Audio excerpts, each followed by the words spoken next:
हम पूरे प्रदेश में वोट चोर गद्दी छोड़ का अभियान चला रहे हैं। हमने हस्ताक्षर भी करके एक बहुत अच्छा सफल अभियान किया हरियाणा में और अब देश में भी पूरा हुआ है। उसी के तहत हरियाणा में हम हर जिले में वोट चोर गद्दी छोड़ का अभियान चलाए हुए हैं और कल उसके तहत सिरसा में हुआ, एक अच्छा प्रदर्शन हुआ। हमारे लोगों ने बढ़ चढ़कर उसमें भाग लिया और हमने ये जो एक संदेश है राहुल जी का, वो जन जन तक पहुंचाना है। ये केवल कांग्रेस का नहीं है, ये लोगों के लिए, लोकतंत्र को बचाने के लिए, संविधान को बचाने के लिए ये अभियान है।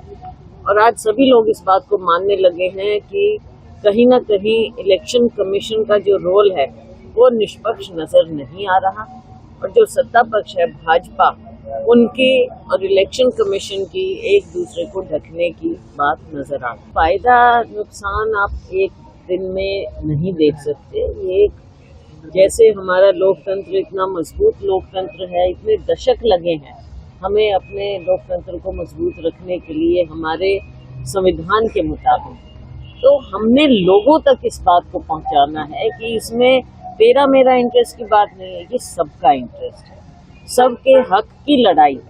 तो ये लोगों को समझने की बात है और हमने लोगों को समझाना। अभी नए हमारे अध्यक्ष बने हैं, काफी समय से हमारी पार्टी का जो संगठन था वो नहीं था, तो नया सिस्टम सेट होने में थोड़ा टाइम लग जाता है, लेकिन एक बहुत अच्छी शुरुआत हुई है और आने वाले वक्त में हम अपने संगठन को और मजबूत। और देखो पोस्टर्स में तो लोग अपना अपना कर लेते हैं, बना लेते हैं, तो ऐसी कोई बात नहीं। सबने मिल के प्रदर्शन किया, सभी लोग उसमें शामिल हुए।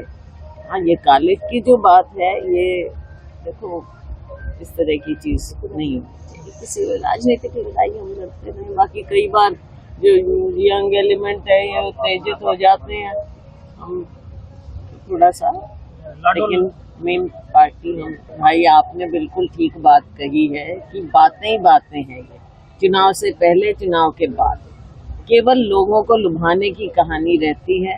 चुनाव से पहले न जाने मिसाल के तौर पर कितने कार्ड बढ़ा दिए और उसके बाद काट दिए। अब लोग दर दर भटक रहे हैं और यही इस योजना की योजनाएं जब इनकी फेल हो जाती हैं फिर उनके नाम बदलने लग जाते हैं।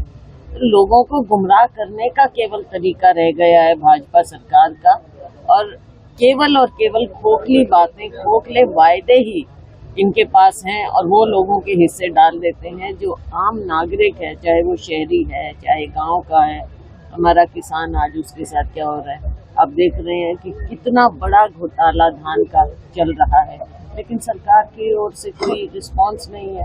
हमारे बाजरे का भावांतर की ये बात करते थे, क्या दाम मिल रहा है? कहीं भी मिल रहा है।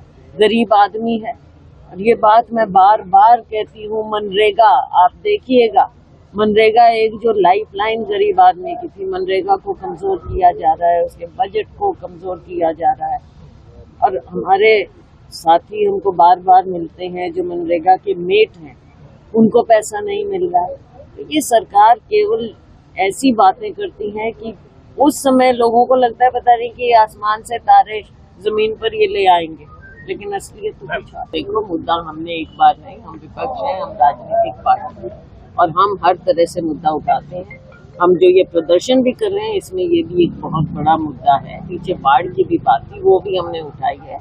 हम राजनीतिक दल हैं और हमारा जो कर्तव्य है हम उसको पूरी तरह से निभा रहे हैं, निभाएंगे, सड़क पर भी, सदन में। भाजपा अपने घर को संभाले और ये भी देश को बताना पड़ेगा कि आपका स्ट्राइक रेट इतना हाई कैसे हुआ, क्या कारण है।